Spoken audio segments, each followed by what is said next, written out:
हाय mummy जी। इस गर्मी में गैस के सामने खड़ा रहना मतलब ब्यूटी पार्लर की सारी मेहनत बर्बाद। रिया ने क्रीम लगे चेहरे से पसीना पोंछते हुए कहा। वो रिया थी, दिल्ली के एक जाने माने उद्योगपति की इकलौती बेटी और अब इस साधारण से दिखने वाले शर्मा परिवार की बहू। उस पर भी पहली रसोई का दिन और घर में एक ही छोटा सा किचन। किचन क्या था? 8 बाय 8 का एक कमरा था जिसमें एक छोटा गैस स्टोव, लकड़ी की अलमारी, एक नल और एक टूटा पुराना एग्जॉस्ट फैन था जो कभी चलता था तो कभी बस आवाज करता था। उसी में रिया को अपनी पहली रसोई बनानी थी और वो भी अकेले नहीं। तो तो क्या मैं इस किचन को ऐसी से लैस करवा दूं? सासू माँ सुभद्रा देवी ने मजाक में कहा, लेकिन बात सीधी रिया के दिल में उतर गई। पीछे से काव्या ने तुरंत कहा, आइडिया बुरा नहीं है, बस छोटा सा स्प्लिट एसी और एक डीप फ्रीजर लगा दो, सब कूल। ये काव्या थी शर्मा जी के मंझले बेटे की पत्नी जो अमेरिका से लौटी थी। एकदम मॉडर्न सोच, लेकिन काम के नाम पर सिर्फ स्मार्टफोन चलाने वाली।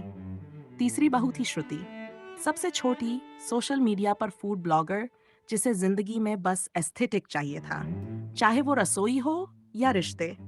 तीनों बहुएं पहली बार एक साथ अपनी अपनी पहली रसोई बनाने जा रही थीं और सुभद्रा देवी के इस सुझाव से सबका सिर चकरा गया कि तीनों अपनी अपनी डिश एक ही दिन एक ही रसोई में बनाओ और फिर सब तय करेंगे कि सबसे बढ़िया किसकी बनी। तीनों बहुएं आपस में एक दूसरे को घूरने लगीं। रिया बोली, मैं सबसे पहले बनाऊंगी। मेरी मम्मी ने मुझे पनीर स्टफ्ड पराठा बनाना सिखाया है। काव्या ने तुरंत कहा। पर मैं बड़ी बहू हूँ, मुझे तो पहला नंबर मिलना ही चाहिए। श्रुति बीच में बोल पड़ी, मैं मैक्सिकन तड़का पाव बनाऊंगी, इंस्टा पर डालूंगी, सब वायरल कर देंगे। तीनों के बीच बहस इतनी तेज हो गई कि सुभद्रा देवी को बीच में बोलना पड़ा। ठीक है, जो सुबह 4 बजे उठे और सबसे पहले गैस पर दूध चढ़ाए, वही पहले बनाएगी। तीनों को ये चुनौती कुछ ज्यादा ही आसान लगी, लेकिन जब अगली सुबह अलार्म बजे तो असली संघर्ष शुरू हुआ। रिया ने अलार्म बंद किया और बोली, अभी बहुत रात है। काव्या ने करवट ली और सोचने लगी, अगर मैं अमेरिका में होती तो अभी ब्रेकफास्ट का टाइम होता। और श्रुति ने उठकर स्टोरी पोस्ट की, फर्स्ट रसोई टुमारो, विश मी लक। लेकिन गैस पर दूध चढ़ाने कोई नहीं पहुंचा, क्योंकि तीनों अपने अपने फोन, नींद और आलस में उलझी रहीं। सुबह 5 बजे जब सबकी आंख खुली तो देखा कि सुभद्रा देवी पहले ही उठ चुकी थीं और दूध चढ़ा चुकी थीं। तीनों बहुओं ने घूरकर देखा। मम्मी जी, आपने तो चीटिंग कर दी। सुभद्रा देवी ने मुस्कुराते हुए कहा, मैंने नहीं, तुम सब ने देरी कर दी। अब तीनों एक साथ बनाओ और जो सबसे पहले और सबसे अच्छा बनाएगी वही मानी जाएगी। अब एक ही छोटे से रसोई घर में तीनों बहुओं की रसोई शुरू हुई।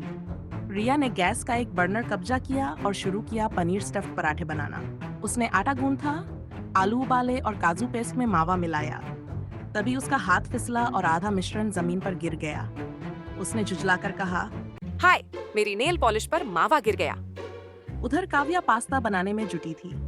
उसने पहले उबला पास्ता निकाला, फिर उसमें देसी तड़का डालने लगी, लेकिन गैस का प्रेशर कम हो गया। वह चिल्लाई, गैस की बर्नर स्लो क्यों हो गई? श्रुति ने ताना मारा। तुम्हारे पास्ता ने सारा प्रेशर खा लिया होगा। खुद श्रुति मिक्सर में टमाटर प्यूरी बना रही थी, लेकिन ढक्कन सही से नहीं लगाया। मिक्सर चालू होते ही पूरा टमाटर उसके चेहरे और दीवार पर चिपक गया। वह बोली, ओह नो, मेरी स्टोरी तो टमाटरी हो गई। तीनों अब एक दूसरे की गलतियों पर हंस रही थी, लेकिन अपनी भी न संभाल पा रही थी। रिया के पराठे उलटते ही फट रहे थे, भरावन बाहर आ रहा था। काव्या का पास्ता इतना तीखा हो गया कि चखते ही वो खांसने लगी। श्रुति ने मैक्सिकन तड़का पाव में जब धनिया सॉस से स्माइल लिखा तो सासू माँ ने कहा, ये तो खाने से ज्यादा फोटो खिंचवाने लायक है। जब सारी डिशेस तैयार हो गई तो परिवार के सारे सदस्य बुलाए गए। सुभद्रा देवी, शर्मा जी, दोनों देवर, देवरानी, यहाँ तक कि पड़ोस की मौसी भी। सबसे पहले रिया के पराठे चखे गए। दिखने में सुंदर थे, लेकिन नमक थोड़ा कम था। फिर काव्या का देसी पास्ता, स्वाद में अच्छा लेकिन मिर्ची ने सबके होश उड़ा दिए। अंत में श्रुति का तड़का पाव, चटपटा, क्रिस्पी और एकदम परफेक्ट। सबकी राय से तय हुआ कि श्रुति की रसोई सबसे सफल रही। श्रुति खुश हो गई, लेकिन रिया और काव्या ने भी बुरा नहीं माना। रिया बोली, कभी हार भी जरूरी होती है सीखने के लिए। और काव्या ने हंसते हुए कहा, कम से कम पास्ता तो देसी बनने लगा। अगले ही दिन से तीनों बहुएं एक टीम बन गई। अब किचन टाइमर चलता, 1.5 मिनट रिया का, Z मिनट काव्या का और फिर Z मिनट श्रुति का। रिया सजावट में माहिर थी, काव्या मेन्यू प्लान करती और श्रुति सोशल मीडिया पर पोस्ट करती। उनका ये तालमेल इतना सुंदर बना कि शर्मा निवास की रसोई पूरे मोहल्ले में फेमस हो गई। पास पड़ोस की बहुएं भी टिप्स लेने आने लगीं। श्रुति ने एक ब्लॉग शुरू किया, 1 रूम 3 क्वींस किचन।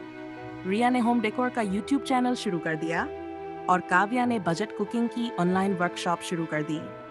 अब वह छोटा सा आज पाइट का कमरा सिर्फ एक रसोई नहीं रहा, वह 3 बहुओं की पहचान बन गया। प्यार, समझदारी और हंसी से भरा हुआ। कभी कभी एक छोटा सा कमरा भी दिलों को जोड़ने का सबसे बड़ा दरवाजा बन जाता है। तीनों अमीर बहुएं जो कभी सिर्फ स्टाइल और शोहरत में जीती थीं, अब साधारण रसोई के असाधारण रिश्तों में जीने लगीं और वहीं से उनकी असली अमीरी शुरू हुई।